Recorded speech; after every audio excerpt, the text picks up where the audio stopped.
जहां शिव का मंदिर है वहां रोज जाओ, एक लोटा जल लेकर शिव के पास जरूर जाओ।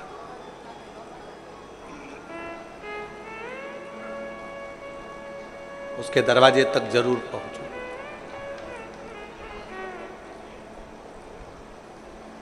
24,000 श्लोक का यह अपार समुद्र है शिव महापुराण की कथा। 12 संहिताओं में इसको बांट दिया गया और 24,000 श्लोक की इस अपार समुद्र में से आप और हम बैठकर केवल 1-2 मोती निकाल पाएंगे, और उस मोती को भी अगर हमने अपने पास में रख लिया तो समझ लो कि हमारी जिंदगी सार्थक हो। ज्यादा हम नहीं निकाल पाए। शिव महापुराण में से मात्र 1-2 मोती, 7 दिन की कथा में से हमको वो अनमोल मोती निकालना है। वो मोती हमारी जिंदगी की सार्थकता को उत्पन्न करे। और जिसने 2 मोती निकाल लिए उसका जीवन सार्थक।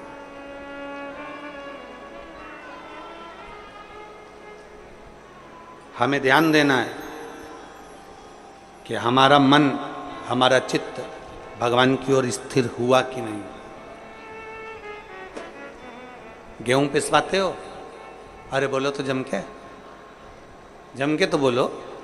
पिसवाते हो? रोटी बनाते हो? खाते हो?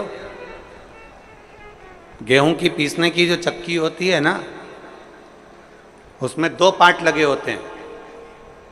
एक पार्ट फिक्स और दूसरा पार्ट जम के बोलो घूमता रहता है। चक्की का जो एक पार्ट होता है वो एकदम फिक्स होता है, एकदम जमा हुआ होता है, और दूसरा पार्ट घूमता रहता है। तब जाकर वो गेहूं चावल पिसाता है। और अगर दोनों पार्ट घूमने लगेंगे तो पिसाएगा क्या? नहीं। चक्की का एक पार्ट स्थिर है और दूसरा पार्ट घूम रहा है। उसी तरह इस शरीर के भी 2 पार्ट हैं, एक मन, दूसरा ये शरीर। शिव महापुराण की कथा कहती है मन को शंकर के चरणों में स्थिर रख लो और ये शरीर घूमने दो, परमात्मा को मिलने में देरी नहीं लग सकती। मन स्थिर रखो। हम मन को स्थिर नहीं रख पाते। हम मन को जिस दिन स्थिर रख लेंगे, हम मन को जिस दिन पकड़ लेंगे, हम जिस दिन मन को अब स्थिरता में लाकर खड़ा कर देंगे, जिस दिन हमने मन की स्थिरता को निश्चित कर दिया, जिस दिन हमने मन को स्थिर कर दिया, फिर ये शरीर कहीं पर भी जाए, ये शरीर कहीं पर भी पहुंचे, अगर मन स्थिर हो गया तो फिर शरीर भी इधर उधर नहीं जा सकता। मन की स्थिरता। किसी किसी घर में बच्चों को इतने अच्छे संस्कार दे दिए जाते हैं, किसी किसी घर में बच्चों को इतना अच्छा ज्ञान दे दिया जाता है कि बच्चा किसी के साथ भी रहे उसका मन कभी बिगड़ता नहीं।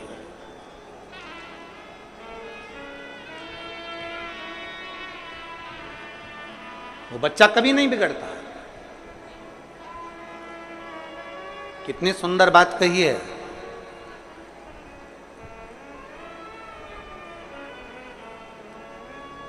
केकई मंथरा अयोध्या में रहने के बाद भी नहीं सुधरे, और वो विभीषण रावण की लंका में रहने के बाद भी बिगड़ा नहीं है। नहीं बिगड़ा।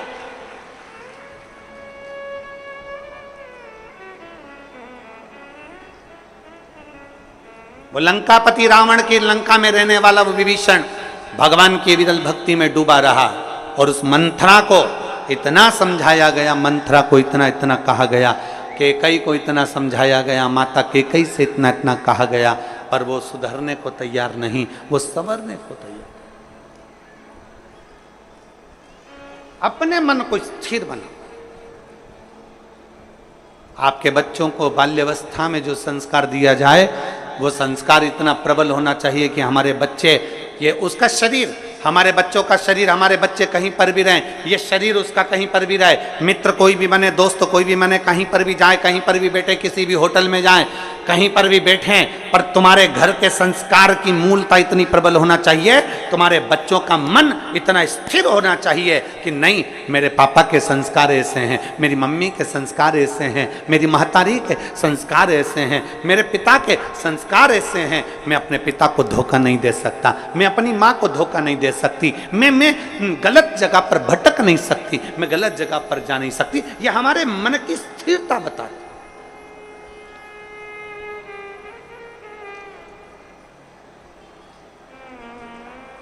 आज का जो माहौल चल रहा है ना, ये मेरी जीजियों और मेरे जितने जीजा बैठे हैं वो भी सावधानी से सुने। आज का जो माहौल चल रहा है, मोबाइल का नेटवर्क मालूम पड़ जाता है कि कहां है, मोबाइल का नेटवर्क मालूम पड़ जाता है कि कहां है, और घर के बच्चों का नेटवर्क मालूम नहीं पड़ पाता कि वो कहां है।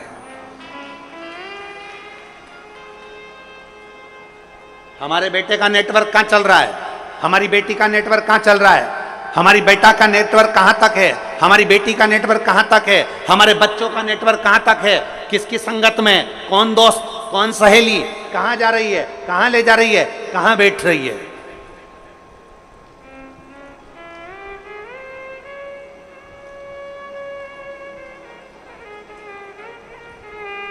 नेटवर्क कहां है। गुरु नानक देव जी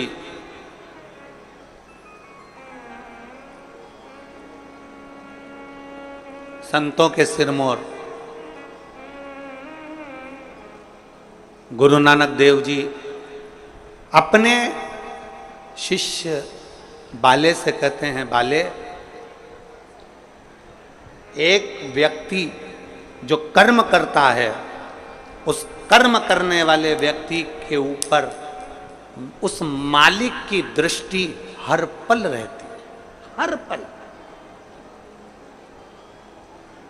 जैसे आज की भाषा में कहें कि दुनिया के लोग कहीं पर भी रहें, वो सोचते हैं कि हमने जो करा वो परमात्मा ने नहीं देखा, हमने जो किया वो भगवान ने नहीं देखा। हम पुण्य करते हैं तो सारी दुनिया में डोंडी पीट देते हैं, और हम पाप करते हैं तो किसी से नहीं कहते, छुपा लेते हैं, उसको लगता है कि मैंने किसी से नहीं कहा। गुरु नानक देव जी कहते हैं, बाले, हमारे एक एक कर्म पर हमारे ईश्वर की, उस परमात्मा की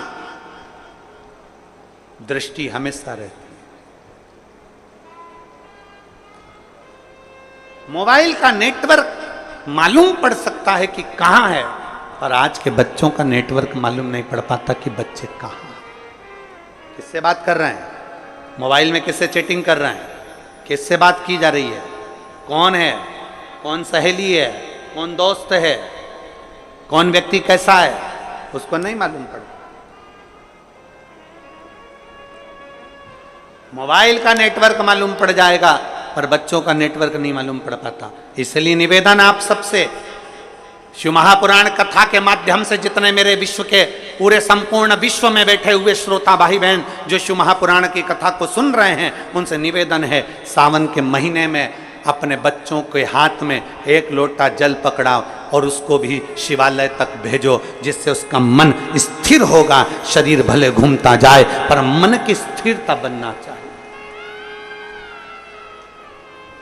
शरीर भले घूमे पर मन की स्थिरता हो। स्थिर मकान किसने बनाया? तुमने मेहनत कर कर।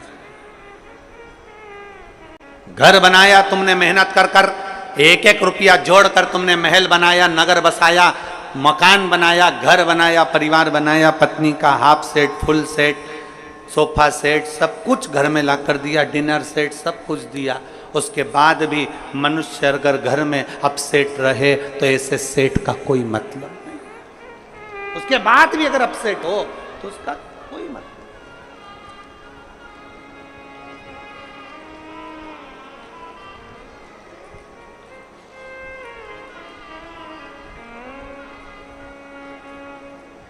शादी में अभी हम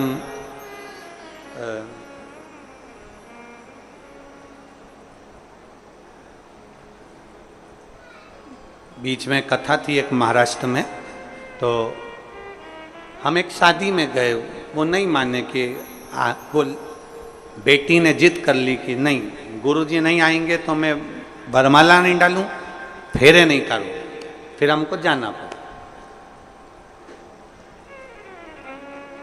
अब वो बेटी ऐसा हाथ करी, हमने उसके हाथ में श्रीफल वगैरह दिया, तो उसके हाथ में नाम लिखा हुआ था। तो हमने बेटी से पूछा क्यों रही, ये हाथ पे नाम किसका लिखा है? तो बेटी ने कहा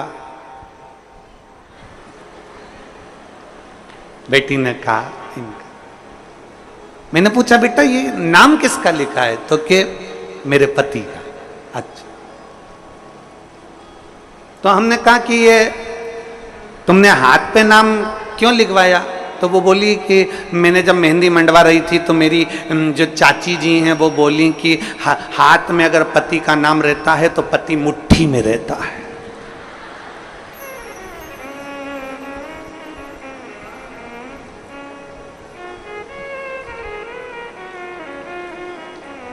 तो फिर हमने कहा बेटा फिर तो पति की जगह सास का लिखाना था,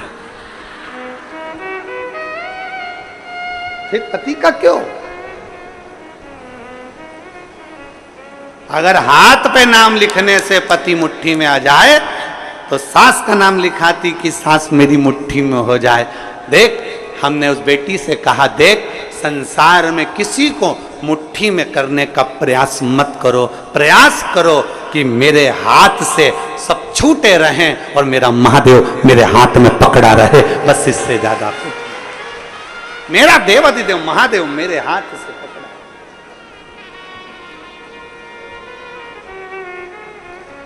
मेरा शिव मेरा बना रहा है, उससे ज्यादा मुझे कुछ नहीं चाहिए।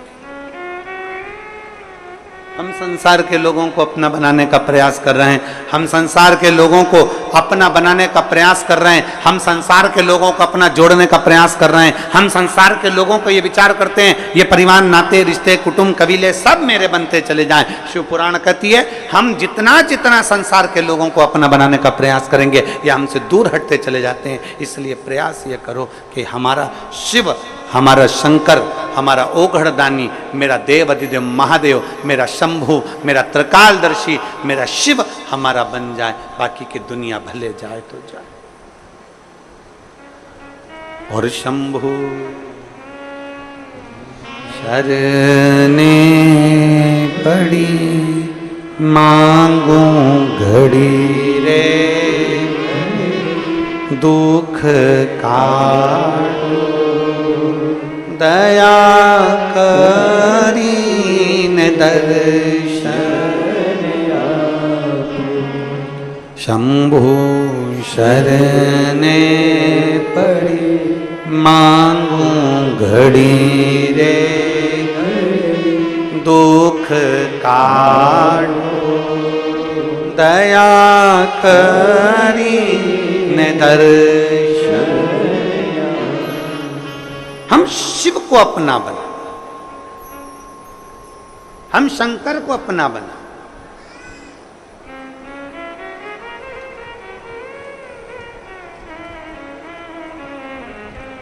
हाथ पर नहीं,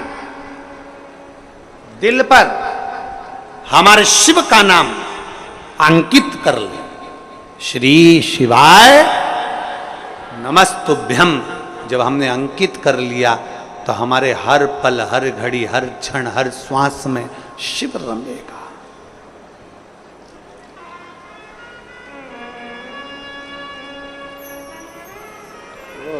कावड़ देना,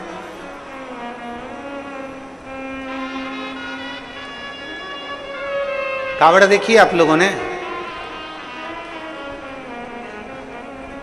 ये कावड़, इसमें दो तो पानी के कलश रहते हैं, दो पानी के लोटे रहते हैं, भक्ति की डोरी बंधी होती है, और एक बांबू, एक बांस लगा रहता है। इसमें मूलतः डंडे का प्रयोग में बांस का प्रयोग किया जाता है। इसमें मूलतः इस कावड़ में डंडे के प्रयोग की जगह बांस का, बांबू का। इधर छत्तीसगढ़ में क्या बोलते हैं? बांस बोलते हो, बांबू बोलते हो? बांस। महाराष्ट्र में बांबू बोलते हैं इसको, बांबू। मूलतः प्रयोग होता। अब जब हम इस कावड़ में अगर देखें तो सबसे मुख्य अगर कुछ होता है कावड़ ले जाने में तो वो बांबू होता है, बांस होता है। और बांबू का जो पेड़ होता है, बांस जो होता है, उसमें थोड़ी दूर तक अच्छा रहता है, फिर गठान आ जाती है, फिर थोड़ी दूर तक अच्छा रहता है, फिर गांठ आती है, फिर थोड़ी दूर तक अच्छा रहता है, फिर गांठ आती है। बोलो देखा कि नहीं देखा आप लोगों ने? बांबू में जगह जगह पर गांठ आती रहती है और बांबू अंदर से पोला रहता है। कोई कोई बांबू, कोई कोई बांस ठोस भी होता, पर कितना भी ठोस हो बांस, उसके अंदर थोड़ा ना थोड़ा पोलापन रहता ही रहता।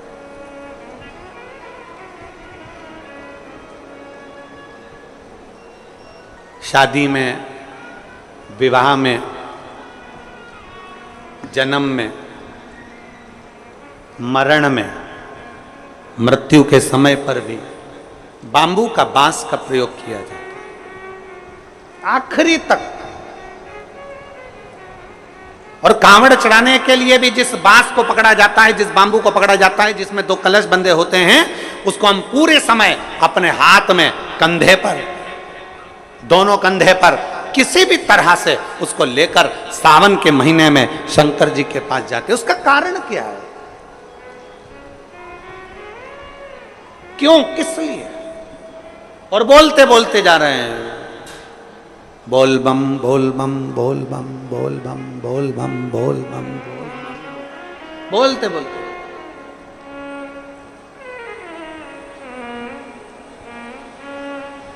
एक श्रीमद् भागवत कथा सुनी आप लोगों ने? जम के बोलो जरा, जम के। सबने सुनी है भागवत जी? भागवत जी में एक प्रसंग आता है कि धुंधकारी बांबू के अंदर, बांस के अंदर जाकर बैठ जाता है। 7 दिन की कथा होती है। 7 दिन में धुंधकारी फिर वो बांस के 7 गांठों में से बाहर निकल जाता है और उसकी मुक्ति हो जाती है, उसका मोक्ष हो जाता है।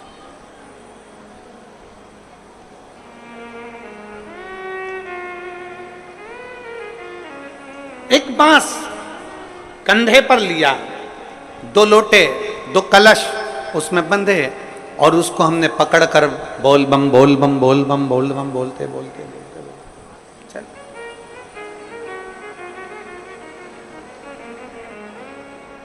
आखिरी में हम जो बांबू पकड़े हैं, जो बांस पकड़े हैं, वो बांस की महत्वता सावन के महीने में क्यों हो जाती है? क्यों कावड़ बांबू पर ही बांध कर ली जाती है? उसका कारण क्या है? उसका केवल एक कारण है, हे देवाधिदेव महादेव, इस बांबू में गांठें हैं। और सरलता में जाइए, देखो, बहुत बहुत सरलता में जाइएगा। हमारे भारत की भूमि के जो जगत गुरु शंकराचार्य जी हैं, वो भी अपने हाथ में दंड रखते हैं, वो भी बांबू, वो भी बांबू, वो भी बांस।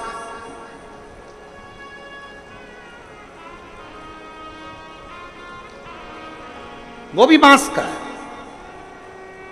कंधे पर कावड़ ली और कावड़ लेकर जब हम चले, हम पकड़कर बोल बम बोलते बोलते जा रहे हैं, उस कावड़ के डंडे को पकड़े हैं और आखिरी में शिव जी के मंदिर में जाकर भगवान शंकर को जल अर्पित करते हैं। और जल अर्पित कर कर हम जब वापिस अपने भवन की ओर आते हैं तो देव अधिदेव महादेव के उस भाव में भगवान शंकर की भक्ति कहती है, शिव महापुराण की कथा कहती है। वो बांबू जिसमें बहुत सारी गांठें हैं और वो गांठें स्वयं शिव शंकर की कथा कहती है। जिस समय पर हम दोनों हाथ में कावड़ के लोटों को लेकर, जल लेकर भगवान शिव को समर्पित करते हैं, 2 हाथ हमारे जल से भरे होते हैं और बांबू नीचे रह जाता है, उसी समय पर शिव कथा कहती है कि जैसे बांस की गांठें बहुत होती हैं और वो गांठ टूटती नहीं है, पर महादेव के चरणों में जैसे 2 लोटा जल पहुंचता है, हमारे जीवन की सारी गांठें टूटती चली जाती अपने आप। कई लोग छत्तीसगढ़ से मालूम नहीं जाते कि नहीं जाते, हमें नहीं मालूम, पर देवघर बाबा धाम छत्तीसगढ़ से जाते हैं लोग बाग? हाथ उठाओ जरा, जाते हैं? अरे बहुत बढ़िया, रखो रखो, बहुत बढ़िया। देवघर जाते हैं, सुल्तानगंज से जल भरकर देवघर तक पैदल 150 किलोमीटर तक बाबा का नाम लेते लेते लेते लेते भगवान का भजन करते करते चले जाते, उसके दरवाजे तक पहुंच गए। जल महादेव पर चढ़ा कि नहीं चढ़ा वो मतलब नहीं है, वो मूलता नहीं है, पर आप भगवान के दरवाजे तक जब पहुंचते हो,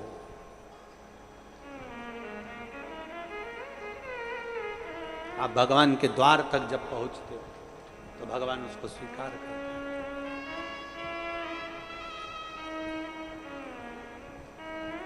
पहुंचते हैं हम उसके दरवाजे तक जब पहुंचेंगे तो सुख का अनुभव अपने आप होगा, अपने।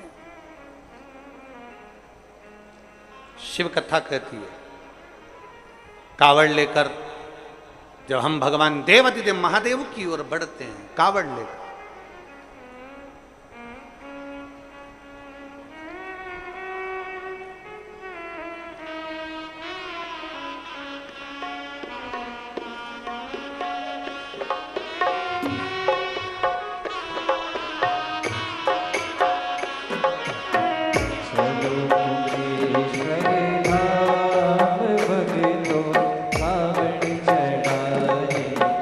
चलो कुबेश्वर धाम चल कर चलो कुबेश्वर धाम चल कर कावड़ चढ़ाए, चलो कुबेश्वर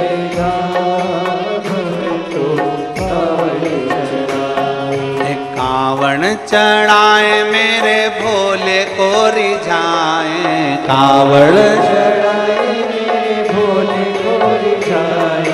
कावड़ चढ़ाए शिव शंकर को रिझाए, कावड़ चढ़ाए शिव शंकर को रिझाए। अरे चलो कुबेश्वर धाम चल के कावड़ चढ़ाए, चलो कुबेश्वर चलो चलिए कुबेश्वर धाम चल के कावड़ चढ़ा, चलो कुबेश्वर धाम चल के कावड़ चढ़ाए। ओ कावड़ चढ़ाए मेरे भोले को रिझाए, कावड़ कावड़ चढ़ाए शिव शंकर को रिझाए, कावड़ चढ़ाए शिव शंकर को रिझाए। चलो चलिए कुबेश्वर धाम चल के कावड़ चढ़ाए, चलिए कुबेश्वर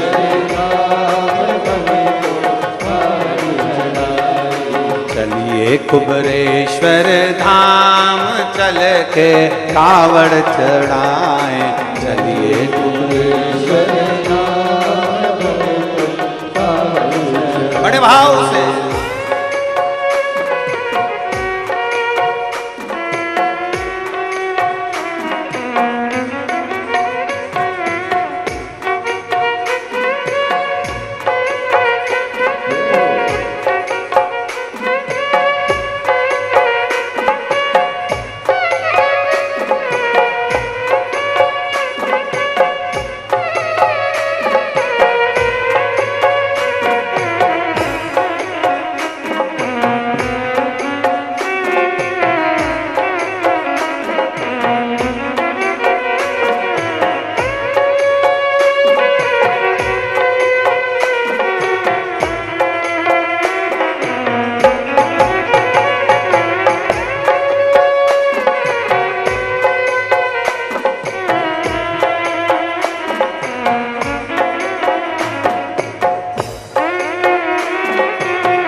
पहली कावड़ माता गौरा चढ़ाई, पहली कावड़ माता गौरा चढ़ाई, पहली कावड़ माता गौरा चढ़ाई, पहली कावड़ माता गौरा चढ़ाई। ओ गौरा चढ़ाई भोले बाबा को रिझाई, गौरा चढ़ाई भोले बाबा को रिझाई, गौरा चढ़ाई शिव शंकर को रिझाई, गौरा चढ़ाई शिव शंकर को रिझाई। चलो चलिए कुबरेश्वर धाम चल के कावड़ चढ़ाए, चलिए कुबरेश्वर धाम भक्तों कावड़ चढ़ाए, चलिए कुबरेश्वर धाम चल के कावड़ चढ़ाए, चलिए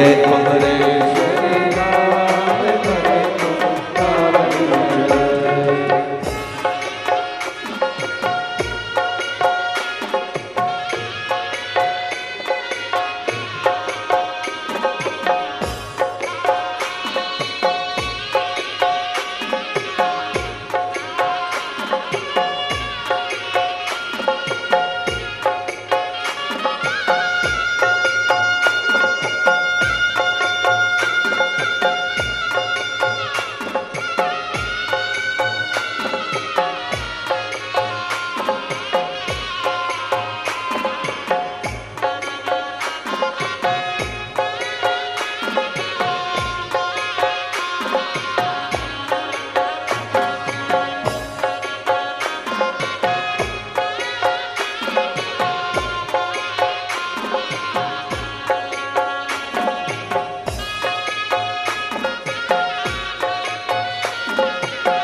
दूजी कावड़ माता लक्ष्मी चढ़ाई, दूजी कावड़ माता लक्ष्मी चढ़ाई, दूजी कावड़ माता लक्ष्मी चढ़ाई, दूजी कावड़ माता लक्ष्मी चढ़ाई, लक्ष्मी चढ़ाई नारायण को पाई, लक्ष्मी चढ़ाई नारायण को पाई, लक्ष्मी चढ़ाई नारायण को पाई, लक्ष्मी चढ़ाई नारायण को पाई। चलो चलिए कुबरेश्वर धाम चल के कावड़ चढ़ाए, चलिए कुबरेश्वर धाम भक्तों कावड़ चढ़ाए। चलो चलिए कुबरेश्वर धाम चल के कावड़ चढ़ाए, चलिए कुबरेश्वर धाम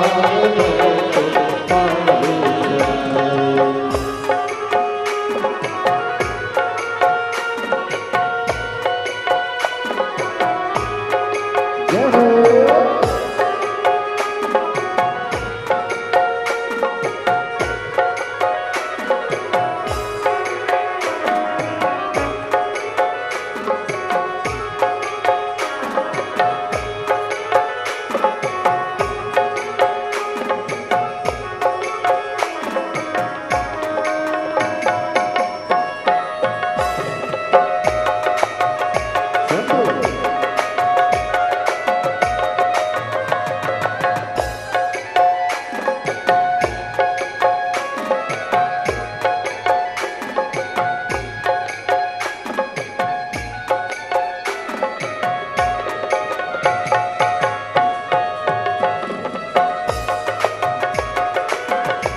कावड़ माता सीवन चढ़ाई, तीजी कावड़ माता सीवन चढ़ाई, तीजी कावड़ माता सीवन चढ़ाई, कावड़ माता सीवन चढ़ाई, सीवन चढ़ाई सारे भक्त जाए, सीवन चढ़ाई सारे भक्त जाए, चलो कुबरेश्वर धाम भक्तों कावड़ चढ़ाए,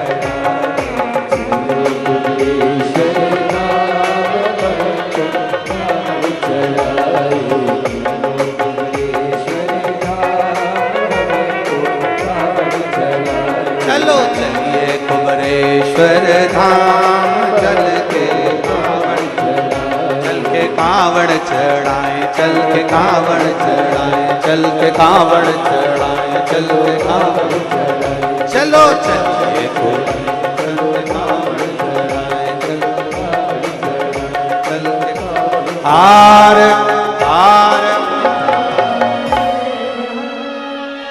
अपने स्थान पर बैठकर भगवान शिव जी से अपने मन की बात, सावन का महीना और श्रावण के महीने की ये प्रथम शिव महापुराण की कथा, बड़े भावों से प्रथम दिवस, अपने दिल से बाबा से अपने मन की बात कहिएगा, भाव से दिल से बाबा से प्रार्थना। जहां जगह मिले वहां बैठकर, पीछे वाले अगर कीचड़ हो रहा हो तो खड़े खड़े छातों के नीचे, और जो अंदर बैठे हैं जिनको जगह है वो बैठकर बाबा से अपने मन की बात करें, बड़े भाव के साथ में। आपकी आवाज हमारे तक पहुंचना चाहिए, दिल से बोलिएगा बाबा से।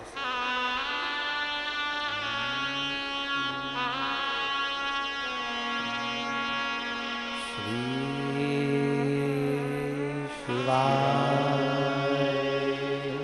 नमस्तु,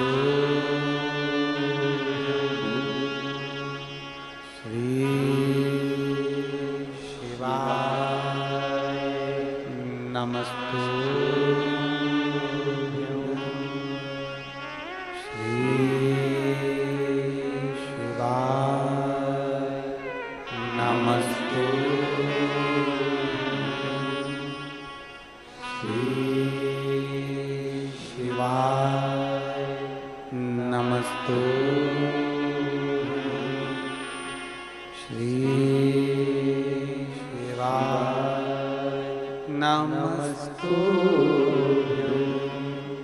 भोला सब दुख काटो हमारा, ओ भोला सब दुख काटो हमारा, शिव शंकर जपू तेरी माला, भोले बाबा जपू तेरी माला, भोला सब दुख काटो हमारा, ओ भोला सब दुख काटो हमारा, वेश मंगलकारी, वेश मंगलकारी, शमशान वासी हमारा, शमशान वासी हमारा, ओ भोला सब दुख काटो हमारा, ओ भोला सब दुख काटो हमारा। भगवान देवाधिदेव महादेव, भगवान शिव की कथा कहती है, सावन के महीने में विश्वास के साथ में जो हम भगवान की कावड़ लेकर जाते हैं, उसमें जो डंडा लगा होता है वो बाम्बू का होता है, उसमें भी गांठें होती है, वो गांठें खुल जाती है। कहते हैं शिव के नजदीक जैसे जैसे पहुंचते हैं वैसे वैसे हमारी जिंदगी की गांठें खुलती चली। शिव महापुराण में एक देवराज नाम का ब्राह्मण, महत्तम में कथा थी, एक देवराज नाम का ब्राह्मण, ब्राह्मण कुल में जन्म जरूर ले लिया पर ब्राह्मण जैसा कर्म नहीं कर पाया।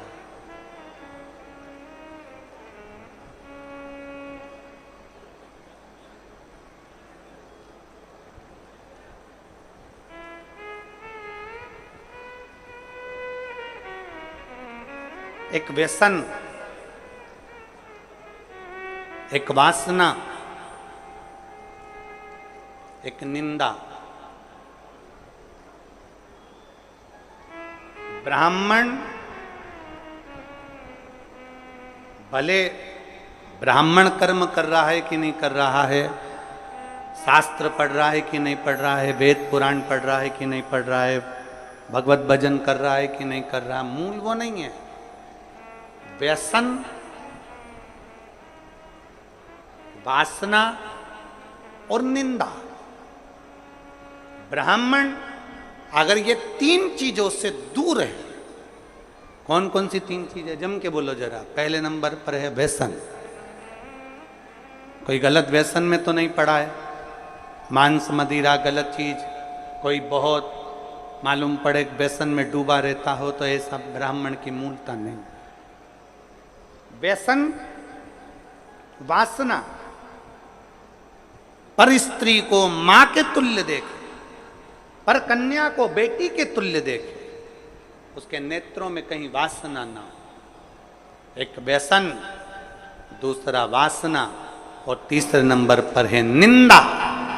अगर कोई ब्राह्मण के कुल में जन्मा है और वो निंदा से दूर है, बुराई से दूर है, किसी की निंदा नहीं करता, किसी के लिए अपशब्द नहीं बोलता, वो ये मान लेता है कि ये संपूर्ण ब्रह्मांड, संपूर्ण सृष्टि उस परमात्मा ने रची है, इसमें अच्छे लोग भी हैं तो बुरे लोग भी हैं, तो निंदा करने से कौन सा लाभ मिलेगा।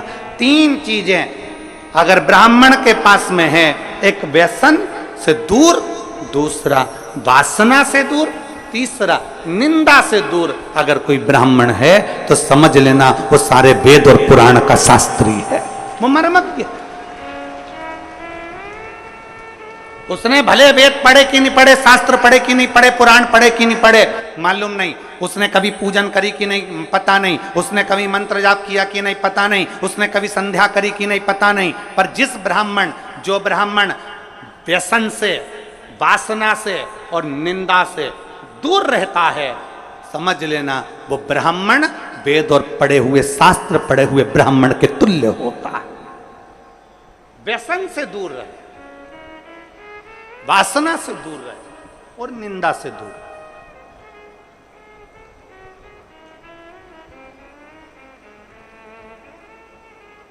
व्यसन, वासना और निंदा से जो दूरी बना लेता है, समझ लो वो श्रेष्ठ है, वो श्रेष्ठ।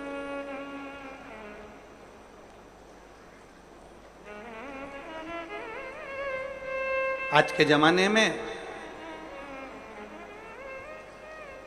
हम किसी से भी कह देते हैं, महाराज जी आशीर्वाद तो दे दो।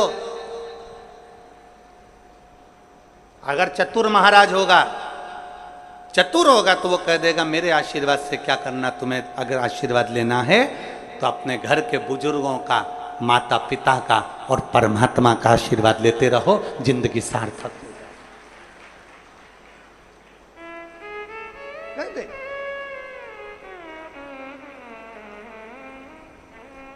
व्यसन में डूबा हुआ कितना बड़ा भी विद्वान क्यों ना हो, कितना बड़ा भी वेद पाठी क्यों ना हो, कितना बड़ा भी शास्त्रों का मर्मज्ञ जानने वाला क्यों ना हो, अगर व्यसन में डूबा है तो वो श्रेष्ठ नहीं। कितना बड़ा भी मर्मज्ञवान हो, कितना बड़ा भी वेद पाठी हो, कितना बड़ी विद्वत्ता हो, अगर वो वासना में डूबा है तो वो श्रेष्ठ नहीं। लंकाधिपति रावण के पास में इतनी विद्वत्ता थी, इतना विद्वान था, इतना ज्ञानी था, इतना ज्ञानी था, इतनी विद्वत्ता लंकाधिपति रावण के पास में थी कि सारे मंत्र, सारी साधना, सारे तप, सब कुछ लंकाधिपति रावण जानता था। पर व्यसन में भी रावण डूबा रहा, वासना में भी रावण डूबा रहा, और निंदा में भी रावण डूबा रहा। इसलिए कोई दिया जलाने वाला नहीं बचा, समाप्त हो गया। आप भले वेद ना पढ़िए, आप भले शास्त्र ना पढ़िए, आप बड़े मर्मज्ञ मत बनिए, आप बड़े विद्वान मत बनिए, पर ब्राह्मण के 3 लक्षण अगर आपके अंतर्गत हैं, आप व्यसन से दूर हो, आप वासना से दूर हो, आप निंदा से दूर हो, किसी की निंदा आपके मुख पर नहीं आती, किसी की बुराई आपके मुख पर नहीं आती, समझ लेना कि कहीं ना कहीं आप शंकर का एक रूप धरकर पृथ्वी पर आए हो, कहीं ना कहीं राम का एक रूप रखकर आप मृत्यु लोक में आए हो, कहीं मेरे कृष्ण ने आप पर कृपा करी तो कहीं अपने अंश को भूमि पर भेज दिया। अगर इन 3 चीजों से आप दूर हो, आपकी भक्ति, आपका विश्वास, आपकी दृढ़ता, बराबर। एक पत्र है,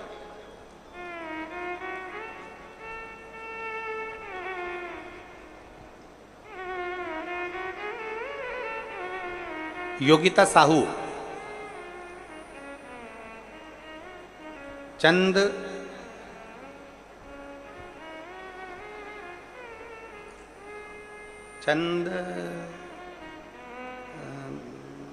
खुरी लिखा है कि बुरी लिखा है वो पता नहीं है, हम चैनल पे दिखा देते हैं, तुम खुद पढ़ लेना और तुम समझ जाना कि यही लिखा है, ठीक है। कैमरे वाले भैया जरा आओ तो जरा इनको बताओ क्या लिखा हुआ है।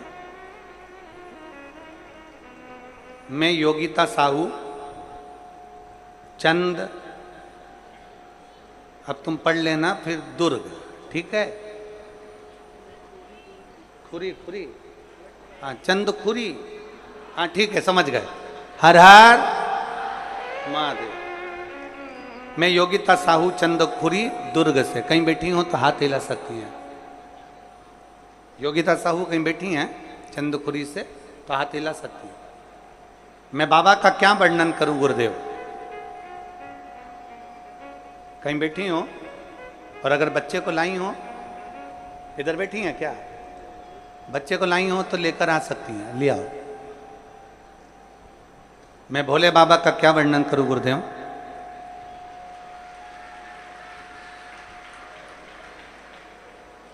मेरे यहाँ शादी के हमने 1 साल, 2 साल, 3 साल, 4 साल, 5 साल, 6 साल, 7 साल, 8 साल तक इंतजार करते रहे बच्चे का कि बच्चा होगा, संतान होगी, पर संतान का सुख नहीं हुआ गुरुदेव। कई वर्ष निकल गए और संतान का सुख प्राप्त नहीं हुआ। तब हमारे किसी रिश्तेदार ने कहा कि पंडाल में बैठकर शिव महापुराण की कथा अगर सुनी जाती है और जो मांगा जाता है वो प्राप्त होता है। हमने विचार करा अब हमें कहाँ शिव महापुराण की कथा सुनने को मिलेगी। वो सीहोर वाला बाबा तो इतनी दूर दूर कथा करने जाता है, हमारे क्षेत्र में कहाँ कथा करने आए। तभी हमें सूचना मिली कि भिलाई में कथा होने वाली थी। उस समय पर हम भिलाई की कथा को सुने। लॉकडाउन का समय हमने भिलाई की कथा को सुना। पंडाल में बैठकर बाबा से विनती करी और बाबा ने ऐसी कृपा करी गुरुदेव कि बाबा की कृपा से 8 साल के बाद मेरे घर में बाबा ने संतान का सुख दिया है। मैं बाबा को यहाँ प्रणाम करने के लिए 8 वर्ष के बाद मुझे मेरे बाबा ने संतान दी। गुरुदेव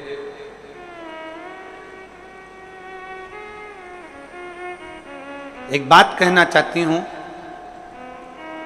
जब संतान नहीं होती है ना तो लोग एक स्त्री को, एक नारी को दोष देते हैं। पर मेरे भोले बाबा से विनती है, आप जो अपनी भाषा में कहते हो वो एक बार इस व्यासपीठ से जरूर कहना। हम जो भोले बाबा से कहते हैं आपको मालूम होगा, एक ही चीज कहते हैं कि मेरे बाबा किसी स्त्री की गोद खाली मत रखना और किसी पुरुष की जेब खाली मत रखना। स्त्री की गोद खाली रहती है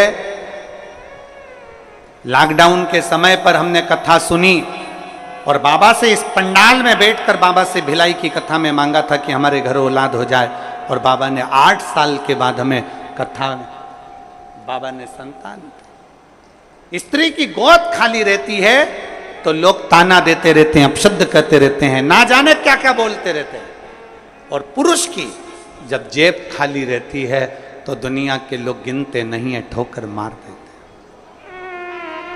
ठोकर मार देते। दोनों चीजों में ताने मिलते हैं साहब, दोनों चीजों। एक पत्र और है, दीप्ति साहू, कोडिया दुर्ग। दीप्ति साहू कहीं बैठी हैं कोडिया दुर्ग से, आप ही हैं? बच्चा आया है क्या साथ में? ले आओ, इसको भी ले आओ। गुरुजी, हमारी शादी को कई वर्ष बीत गए थे, संतान के लिए तरस रहे थे, तब हमारे पास वाली आंटी ने हमसे कहा कि तू सफेद आंकड़े की जड़ का प्रयोग कर और शंकर जी के मंदिर में 1 लोटा जल चढ़ाना प्रारंभ कर।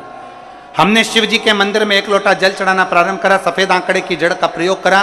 प्रयोग करने के बाद संतान नहीं हुई, फिर दूसरी बार हमने सफेद आंकड़े की जड़ का प्रयोग करा और बाबा की कृपा से हमारे घर में कई वर्षों के बाद किलकारियां खेली और संतान का सुख प्राप्त हुआ। लिया बच्चे को, लिया।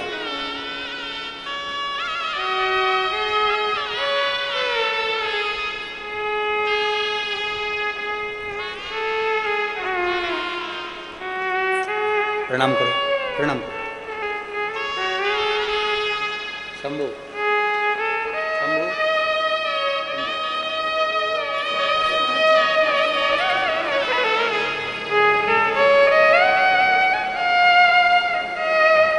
खुश हो, प्रसन्न हो। अब रोने का नहीं, अब खुश होने का।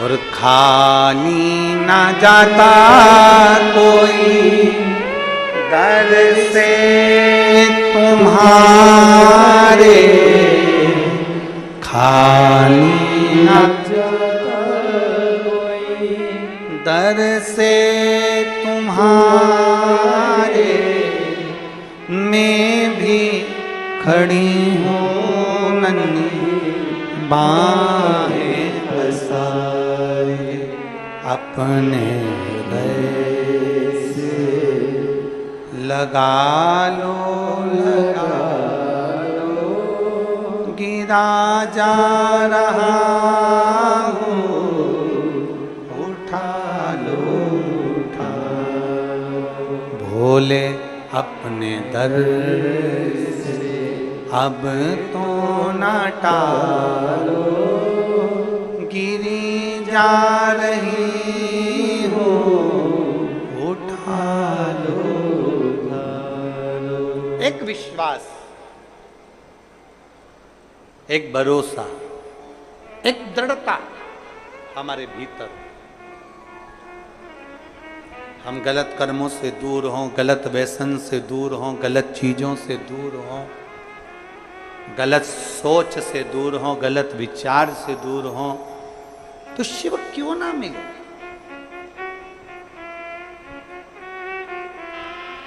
फिर शंकर क्यों ना मिले? मिलता।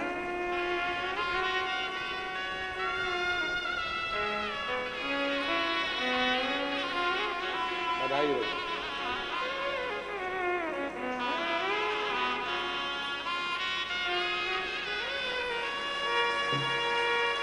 शंभू, शंभू,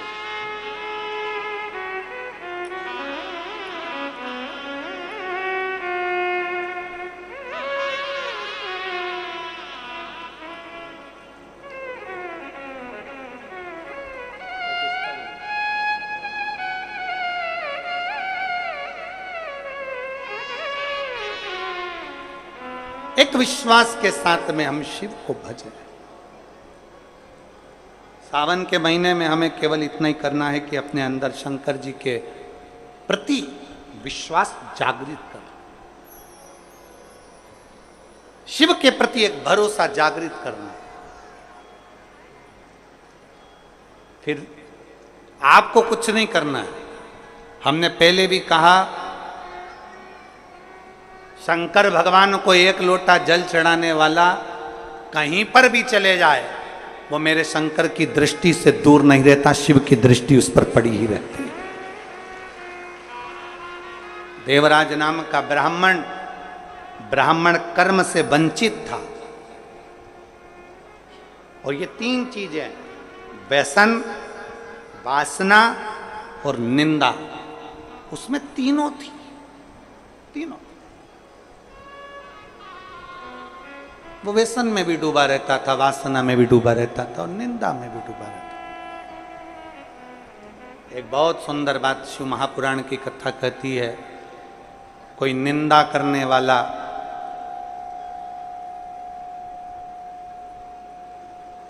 कितने भी वेद और पुराण और शास्त्रों का वाचन कर ले, उसके मुख से सुनी हुई पुराण कथा भी हमारे जीवन का कल्याण नहीं कर पाती। व्यसन और वासना में डूबे हुए व्यक्ति के मुख से कितना भी प्रवचन सुन लो, वो हमारा कल्याण नहीं कर सकता, वो हमारा कल्याण नहीं कर सकता। आज के जमाने में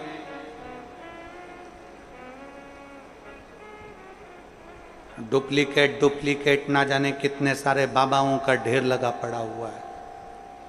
सावधानी की बहुत जरूरत है, बहुत जरूरत।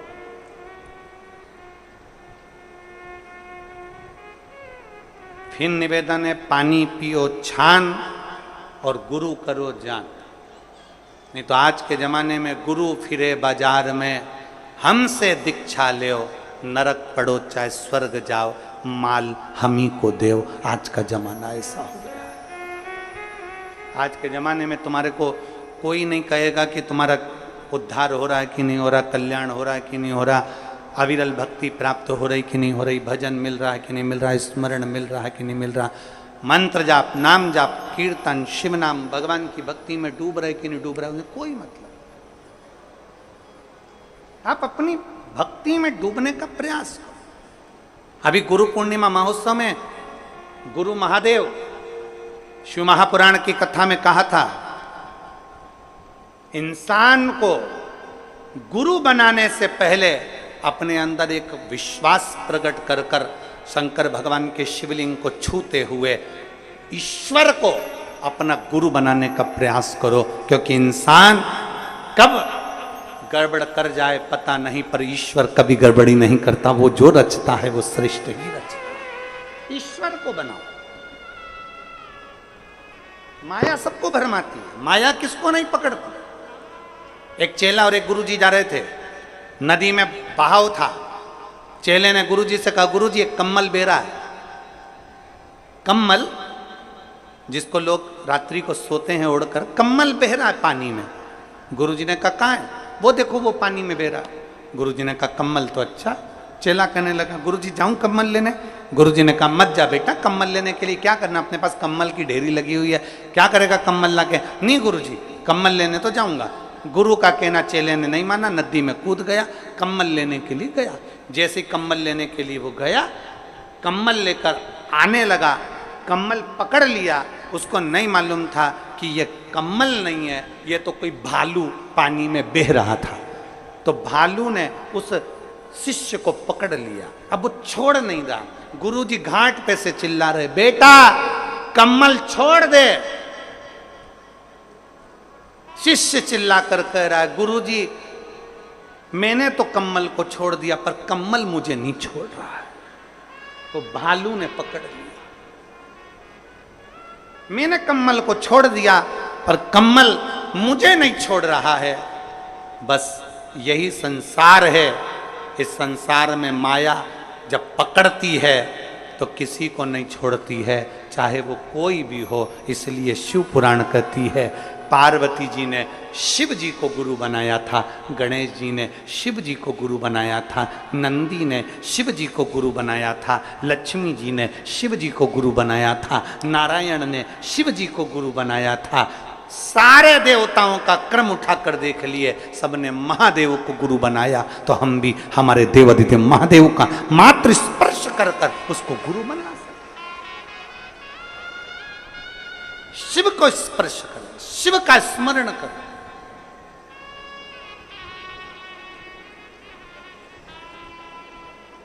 व्यसन, वासना और निंदा ये दूर रहे। और कितना कितना छत्तीसगढ़ पुलिस, छत्तीसगढ़ शासन की जो पुलिस है वो तो निरंतर कई सालों से एक अभियान चलाती आ रही है, व्यसन मुक्त, नशा मुक्त, नशे से मुक्त। शायद भारत की संपूर्ण प्रदेशों में से केवल एक छत्तीसगढ़ की पुलिस एक ऐसी होगी जो यह अभियान चलाती है कि हमारा प्रदेश, हमारा देश नशे से मुक्त हो। एक बार जोरदार ताली बजाओ छत्तीसगढ़ पुलिस के लिए, साधुता है, नशे से मुक्त हो। और शिव महापुराण भी यही कर रही है। आज के दुनिया के लोग कह देते हैं शंकर भगवान तो भांग का नशा करते हैं, शंकर भगवान गांजे का नशा करते हैं, शंकर भगवान चिलम पीते हैं, भगवान शंकर ऐसा करते हैं। दुनिया के लोगों की दृष्टि गड़बड़ हो गई है, दुनिया के लोगों की सोच गड़बड़ हो गई है। शंकर भगवान को दुनिया के लोग केवल बदनाम करने में लगे हुए हैं, इसलिए उनके जो फोटो बना दिए वो गांजा पीते हुए बना दिया, उनके फोटो बना दिए चिलम पीते हुए बना दिया, उनका फोटो बना दिया लोटे में भांग पीता हुआ बना दिया। अरे मेरे देव अधिदेव महादेव ना कभी गांजा पीते हैं ना कभी भांग पीते हैं। मेरे महादेव तो नशे से मुक्त रहने की सलाह देते हैं कि नशे से मुक्त रहिए, नशे से मुक्त। ये तो दुनिया की दृष्टि गलत है ना, जिसकी गलत दृष्टि होती है ना उसी को गलत दिखता है। रोड पे गाय ज्यादा हो जाती है तो दुनिया के लोग कहते कितनी आवारा गाय घूम रही है। अरे आवारा तेरी आंख हो गई जो तुझे गौमाता भी आवारा नजर आ रही है। आवारा तेरे नेत्र हो गए इसलिए तुझे गौमाता आवारा नजर आ रही है। याद रखना, हमारी दृष्टि जैसी होती है सामने की सृष्टि वैसी नजर आती है। नीला चश्मा लगाओगे तो नीला दिखेगा, काला लगाओगे तो काला दिखेगा, पीला चश्मा लगाओगे तो पीला दिखेगा, गुलाबी लगाओगे तो गुलाबी दिखेगा। जैसा चश्मा आंखों में चढ़ा रहेगा वैसा दिखेगा। हम जैसे हैं वैसे हमको सब नजर आते हैं। गौ माता कभी आवारा नहीं होती, हमारी दृष्टि आवारा हो गई। दूध निकाला छोड़ दिया, रोडों पर फिर रही है, कचरा खा रही है, पॉलीथीन खा रही है और उसकी दशा बिगड़ रही है। कहीं से तो गुजारा करेगी, कहीं से तो पेट भरेगी गौ माता। वो आवारा नहीं है, आवारा हमारी दृष्टि है।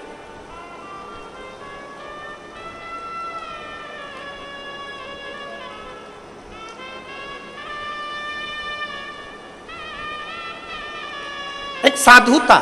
मेरे शिव कभी नशा करने की आदत नहीं डालते, मेरे शंकर कभी नहीं कहते कि तुम गांजा पियो, मेरे शिव जी कभी नहीं कहते कि तुम भांग पियो, मेरे शंकर भगवान कभी नहीं कहते कि तुम चिलम पियो। मेरे शंकर भगवान तो कहते हैं कि नशों से दूर हो जाओ और भगवान की अविरल भक्ति के नशे में डूब जाओ। जिस दिन तुम राम नाम, कृष्ण नाम, शिव नाम के नशे में डूबोगे उस दिन तुम्हारी जिंदगी स्वयं सार्थक होती चलेगी। व्यसन, वासना और निंदा, ये तीनों से ब्राह्मण को दूर रहना चाहिए।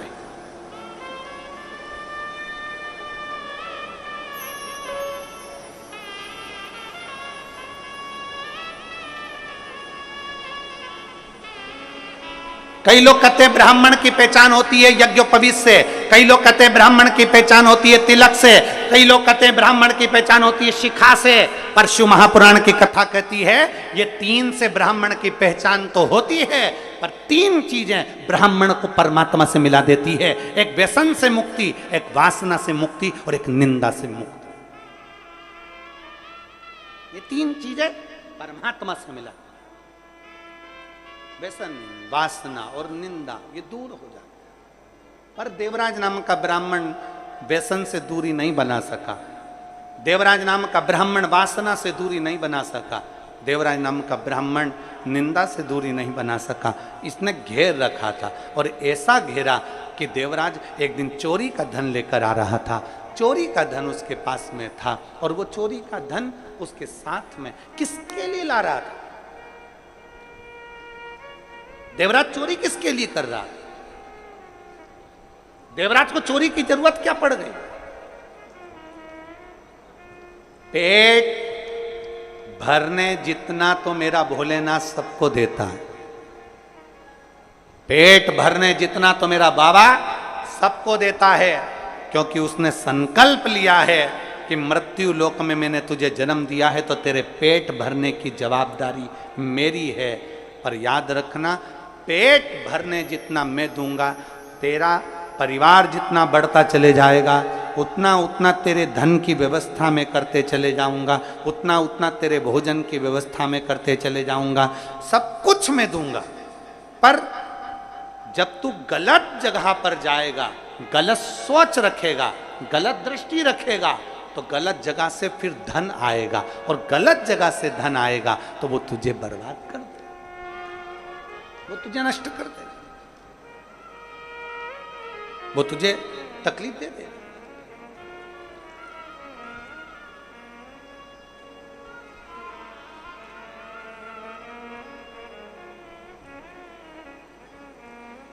व्यक्ति नौकरी करता है, व्यक्ति धंधा करता है, उससे उसके घर का गुजारा आराम से चलता है। पर जब वो सोचने लगता है कि पड़ोसी के घर में एक गाड़ी आई है, बहुत जोरदार आई है, गाड़ी मुझे भी चाहिए, तब फिर वो एक का दो करना प्रारंभ कर देता है। पड़ोसी ने बड़ा बंगला बना लिया, महल बना लिया, मेरे परिवार वालों ने, मेरे रिश्तेदारों ने बड़ा महल, बड़ा बंगला बना लिया, अब उसको भी ज्यादा चाहिए, तो उसने फिर एक का दो करना प्रारंभ कर दिया। मतलब जब तक उसका पेट भरा रहा था, परमात्मा उसको उस लायक दे रहा था। धन ज्यादा चाहिए था तो गलत काम करना उसने प्रारंभ कर दिया। देवराज अपनी पत्नी, अपने बच्चों के साथ रहता था, भोलेनाथ उसका गुजारा करता था। जब तक अकेला था, तनख्वाह भी कम थी, काम भी कम था, पत्नी आ गई, थोड़ा काम धंधा बढ़ गया, थोड़ा बिजनेस बढ़ गया, बच्चे हो गए तो और काम धंधा बाबा ने बढ़ा दिया, संतान का सुख आया, थोड़ा और बढ़ गया और। पर देवराज जब तक तो ठीक रहा। अब देवराज एक दिन कहीं से निकल रहा था और एक सुंदर सी वेश्या ने उस देवराज को देख लिया, और देवराज उस वेश्या को देखकर एक टकटकी निगाह में स्तब्ध हो गया। वेश्या को देखकर देवराज की स्थिरता बन गई। देख रहा, वेश्या ने देवराज को देखा, देवराज ने वेश्या को देखा, दोनों ने आपस में रहे, पत्नी पर ध्यान नहीं गया, बच्चों पर ध्यान नहीं गया। एक दिन वेश्या के मुख से निकल गया, जो रानी है और रानी के गले में जो रानी हार है वो मुझे चाहिए। अभी तक बहुत अंतर है महाराज, धर्म पत्नी में और दूसरी नारी में यही अंतर आता है। धर्म पत्नी अपने पति का चेहरा पहचान लेती है कि आज इनको कहीं ना कहीं घाटा लग गया है, इनके पास में इतना नहीं है, मेरे मोबाइल में मैं बैलेंस डलाने का नहीं बोल सकती। 50 रुपए का बैलेंस डलाने के लिए भी पत्नी अपने पति से नहीं कहती है, उसका चेहरा देख लेती है तो। और दूसरी नारी का संग जो पुरुष करता है, वो दूसरी नारी तुम्हारे चेहरे से मतलब नहीं रखती है, दूसरी नारी तुम्हारी जेब से और तुम्हारे पॉकेट से मतलब रखती है कि तुम्हारा धन कितना है। उसे मतलब नहीं तुम्हारे चेहरे से, तुमने कमाया नहीं कमाया, कहां से ला रहे हो, कैसे ला रहे हो, क्या कर रहे हो, उसे मतलब नहीं है। उसको तो धन चाहिए, उसको तो रानी हार चाहिए, उसको तो हाथ की फाटली चाहिए, उसको तो सोने की अंगूठी चाहिए, उसको तो अपने श्रृंगार की वस्तु चाहिए, उसको तो श्रृंगार का वस्त्र, श्रृंगार के आभूषण सब चाहिए। वो पराई नारी पर पुरुष से प्राप्त करना चाहती। वेश्या को देवराज से मतलब नहीं था, वेश्या को मतलब था उसके धन से। रानी जो गले में हार पहनती है, रानी हार, वो मुझे चाहिए। रानी जो गले में हार पहनती है वो मुझे दीजिए। देवराज ने कहा, मन में देवराज ने सोचा, मेरी पत्नी ने कभी मुझसे हार नहीं मांगा, मेरी पत्नी ने कभी मुझसे कोई सामान नहीं मांगा, पर ये वेश्या आए दिन कुछ ना कुछ मांगती, फिर भी उसके आकर्षण में इतना आसक्त था, उसके आकर्षण में, उसके स्वरूप में इतना इतना इतना फंस चुका था कि निकल नहीं पा रहा। वेश्या ने कह दिया, कल तक मुझे रानी के गले का हार चाहिए, कल तक चाहिए। ठीक है,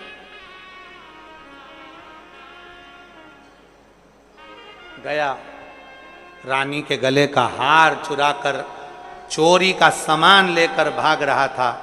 पीछे दूत लग गए, शरीर में कष्ट हो गया, बहुत तपन होने लगी, बुखार सा आ गया, आगे बढ़ नहीं पा रहा था, ठंड बहुत लग रही थी, करूं क्या। तभी उसने विचार करा, कहीं जाके छुप जाता हूं। उसको मालूम नहीं था शिव जी के एक शिवालय में, शंकर का मंदिर नहीं होता, शंकर का शिवालय होता। मंदिर में भगवान स्थिर होकर बैठते हैं। राम जी का मंदिर, भगवान कृष्ण का मंदिर, भगवान दत्त का मंदिर, देवी जी का मंदिर, देवता जी का मंदिर, इसका मंदिर, उसका मंदिर हो सकता है, पर शंकर का मंदिर नहीं होता। शंकर का जो मंदिर होता है उसको शिवालय कहते हैं। शिवालय का मतलब होता है कि जब हम एक लोटा जल चढ़ाने के लिए शंकर के मंदिर में जाते हैं तो शिव हम में लय हो जाता है और हम शिव में लय हो जाते हैं, वो शिवालय कहलाता है। शंकर हमारे भीतर, हम शंकर के भीतर। मंदिर में भगवान स्थिर होता है, शिवालय में भगवान स्थिर नहीं होता। शंकर के मंदिर में नंदी बाहर होता है। प्रतिदिन शाम का समय प्रदोष काल में शंकर भगवान पार्वती को लेकर नंदी पर बैठकर रोज अपने भक्तों के घर घूमने के लिए जाते हैं, उनको आशीर्वाद देने के लिए जाते हैं। वो शिवालय, शिव मंदिर नहीं।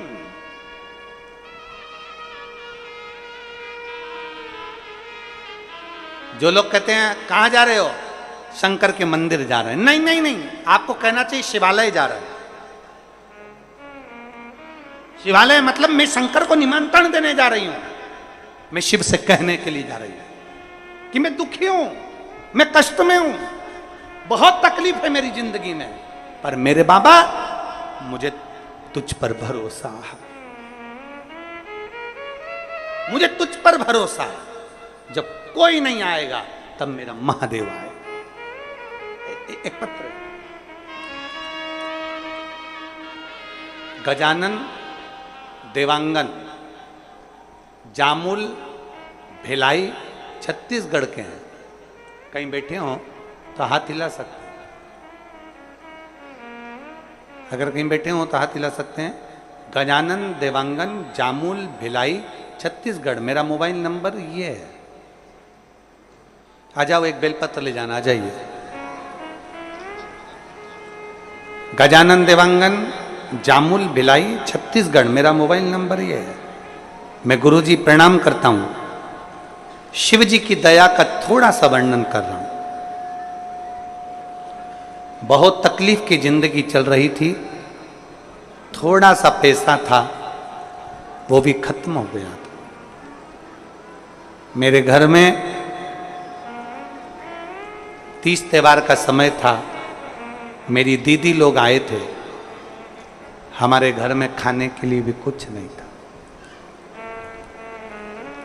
मेरे बच्चों को मिलाकर, मेरी दीदी के बच्चों को मिलाकर 6 से 8 बच्चे इकट्ठे हो गए थे। तभी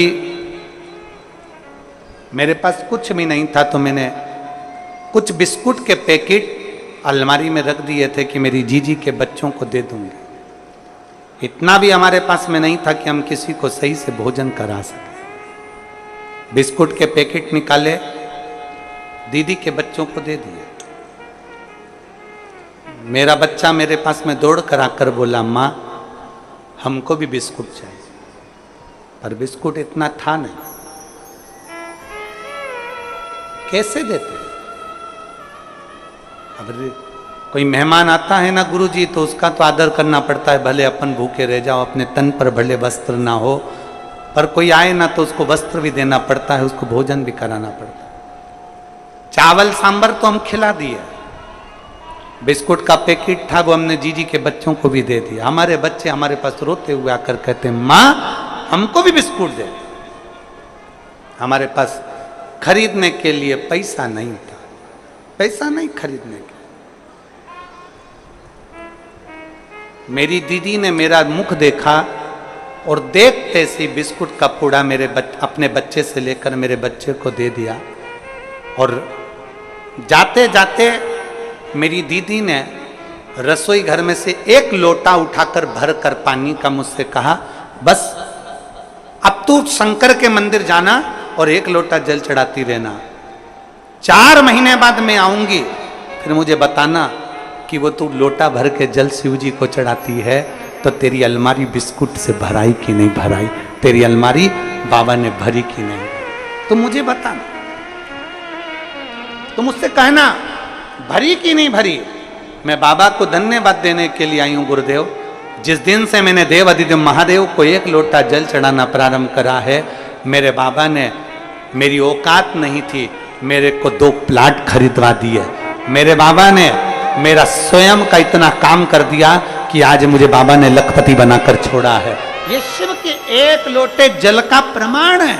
जिसके घर में बच्चों को बिस्कुट देने का भी बिस्कुट का पुड़ा ना हो,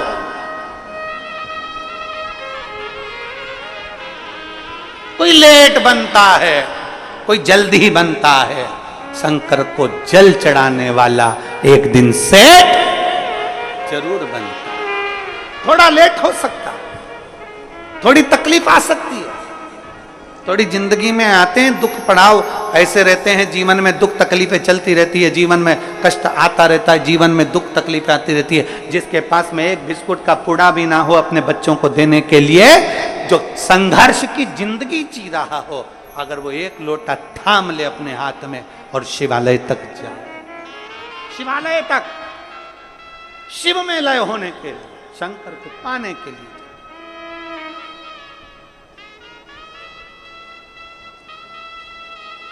शिव को अपना बना। तो महाराज एक लाइन बहुत अच्छी लगी है, नीचे वाली लाइन बहुत अच्छी है। शिव के सिवा दिल ना, शिव के सिवा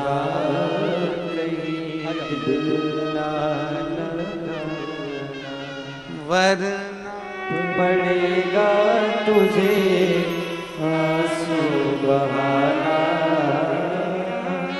वरना पड़ेगा तुझे आंसू बहाना।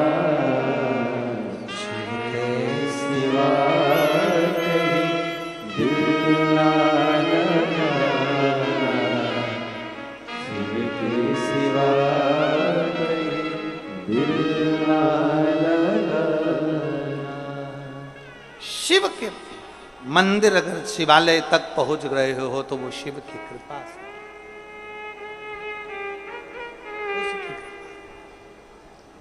और रिश्ता तेरा मेरा सबसे प्यारा, रिश्ता तेरा मेरा सबसे प्यारा, तू मेरा बाबा मैं हूँ तेरा लाला, मैं हूँ तेरा लाला, तू मेरा बाबा मैं हूँ तेरा लाला, मैं हूँ तेरा लाला। एक संबंध भगवान से जोड़ लो। ये मत सोचो कि मंदिर जा रहे हैं, मंदिर में मूर्ति स्थिर होती है, मंदिर में भगवान स्थिर होता है, पर शिवालय में भगवान स्थिर नहीं होता। शिवालय में तुमने जल चढ़ाया, तुम्हारा तांबे का लोटा, तुम्हारा हाथ शंकर के शिवलिंग के पास आया, शंकर ने वो हाथ पकड़ लिया और एक ना एक दिन तेरे दरवाजे पर पहुंचकर तेरा भंडार भर ही दिया। वो शिव है, शिव है।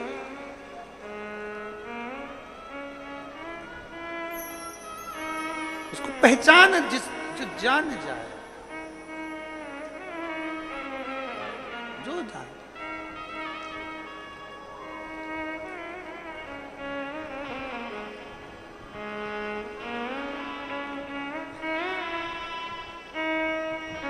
जिसने जान लिया जान।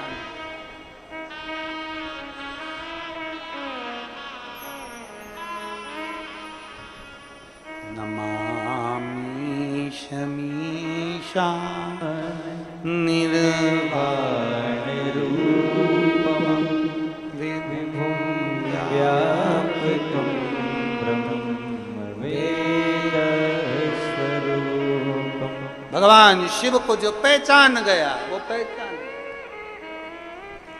जो जान गया वो जान गया। जिसने देख लिया, शिव को जो जाना है उसने सब कुछ पा लिया। देवराज चोरी का धन लेकर शंकर के मंदिर में पहुंच गया, चोरी का।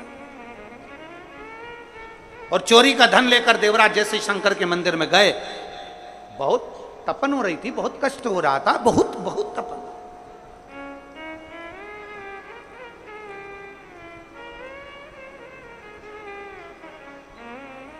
अंदर शिवालय में कोई शिव महापुराण की कथा कर रहा था। शिवालय, ब्राह्मण देवता चिल्ला रहे थे, हर हर, जरा दोनों हाथ उठाकर हर हर। कोई शिव भक्त जिसके दिल में शिव बैठ जाए, बहुत बड़ी बात। हम ये बोलबम सेवा एवं कल्याण समिति, इसको धन्यवाद देते हैं। बोलबम कल्याण एवं सेवा समिति को धन्यवाद देते हैं, और दया सिंह जी आपको भी धन्यवाद देते हैं। एक सच्चे शिव भक्त का यही लक्षण होता है कि सावन महीने में इतने करोड़ों लाखों शिव भक्तों को शिव कथा सुनवा है। और दया सिंह जी, ये आपकी भी पुण्याई नहीं है, सही मायने में तो बताएं, ये आपके माता पिता की कोई पुण्याई होगी जो भरी होगी, जिसके कारण ये शिव महापुराण की कथा में। आपकी भी पुण्याई नहीं, आपके माता पिता की पुण्याई है। और ये माता पिता के संस्कार हैं, ये माता पिता की पुण्याई है। वो कहते हैं छोटी सी गुल्लक में पैसा डाले जाओ, गुल्लक भरा जाए, फोड़ा जाता है तो गिफ्ट आता है।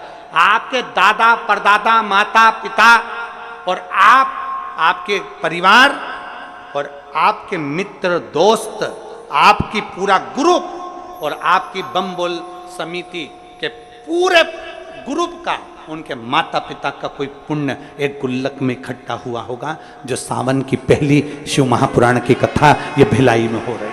ये पुण्य है। आप बोल बम का नारा है, ये पुण्य आई है, ये सामने आई है, ये पुण्य आई। और आप सब भी पुण्य वाले, जितने भिलाई के रहवासी हैं, जितने भिलाई में रहने वाले भक्त हैं, जो शंकर की कथा में पंडाल में बैठकर कथा सुनने के लिए जा रहे हो, बरसते पानी में छाता लगा लगा के, मैं कहूंगा आस्था चैनल वालों से जरा दिखाओ, आसपास में कहीं जगह नहीं, और लोग कथा के पहले दिन छाता लगा लगा कर बरसते पानी में शिव महापुराण की कथा लाखों की संख्या में लोग श्रवण कर रहे हैं। ये शिव भक्ति, इसको शिव भक्ति कहते हैं, इसको शंकर का समर्पण कहते हैं। ऐसे बरसते पानी में किसी के शादी हो तो कोई ना जाए माता पूजन में भी, कोई मंडप में नहीं जाए, कोई बारात में नहीं जाए, और ऐसे बरसते पानी में लोग छाता लगा लगा कर खड़े शंकर की अविरल भक्ति को धारण करना है, शिव को प्राप्त करना है, शंकर को प्राप्त करना है, शिव को मिलना, शिव और कुछ नहीं। तो वो एक लाइन आती है ना, बड़ी सुंदर लाइन है, तुझसे मिलने के लिए तेरी कसम एक मुलाकात।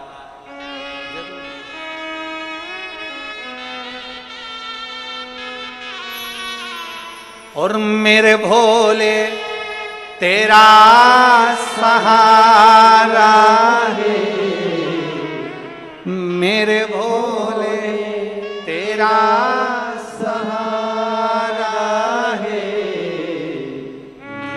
मेरी नैया का तो किनारा है, मेरी नैया का तो किनारा। मेरे बाबा तुझे पुकारा है मेरे बाबा, तुझे पुकारा है मेरी नैया का तू किनारा है, मेरी नैया का तू किनारा। शिव को पाने के लिए जाना पुण्याई है आपकी। ये जितने लोग कथा सुन रहे हैं इनकी पुण्याई है, कथा करवा रहे हैं उनकी पुण्याई है, टीवी के सामने बैठकर आस्था चैनल पर कथा सुन रहे हैं आपकी पुण्याई है, मोबाइल को चालू कर कर दुकान पर बैठकर कथा सुन रहे हैं आपकी पुण्याई, ये आपकी पुण्याई है।